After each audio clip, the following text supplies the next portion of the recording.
અમદાવાદની સોલા પોલીસે શહેરના અલગ અલગ વિસ્તારમાંથી સ્પ્લેન્ડર બાઇકની ચોરી કરતી ગેંગને ઝડપી લીધી છે।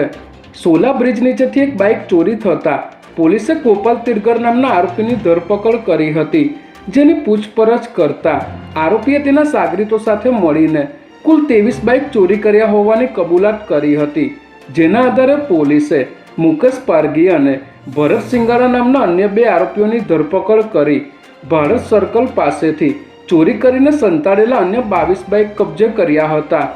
આરોપીઓ બાઇક ભેગા કરીને વેચવાની ફિરાકમાં હતા, તે પહેલા જ પોલીસે તમામને ઝડપી લીધા હતા।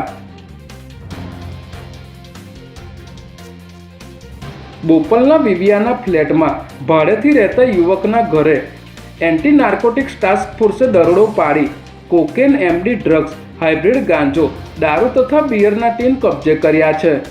બોપલ ગુમા રોડ પાસે આવેલા વિવિયાના ફ્લેટમાં પોલીસે બાતમીના આધારે રેડ કરી 102 ગ્રામ એમડી ડ્રગ્સ, 46 ગ્રામ હાઇબ્રિડ ગાંજો, 8 ગ્રામ કોકેન અને વિદેશી દારૂની 6 બોટલ તથા બિયરના 24 ટીન સહિત 18 લાખનો મુદ્દામાલ કબજે કરી આ ફ્લેટમાં ભાડે રહેતા નિશાંત સોલંકીને ઝડપી લીધો છે, જ્યારે તેના 4 સાથીદારોને પોલીસે વોન્ટેડ જાહેર કરી તમામની ધરપકડના ચક્રો ગતિમાન કર્યા છે।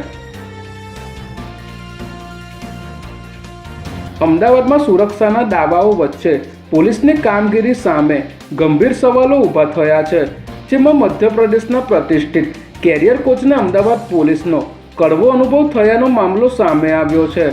મધ્યપ્રદેશથી અમદાવાદ કામ અર્થે આવેલા પંકજસિંહ પરિહારને સીટીએમ નજીક એક્સપ્રેસ વે પર પોલીસ ચેકપોઇન્ટ પાસે રોકવામાં આવ્યા હતા, જે બાદ પોલીસે તેમનો મોબાઈલ ફોન બળજબરીથી છીનવી લઈ 1 કલાક સુધી રસ્તા પર ઊભા રાખીને માનસિક રીતે હેરાન કરી લાંચ માગી હતી। ત્યારે આ મામલો સોશિયલ મીડિયા પર વાયરલ થતાં સમગ્ર પ્રકરણની નિષ્પક્ષ તપાસ સાયબર ક્રાઇમના ડીસીપીને સોંપવામાં આવી છે।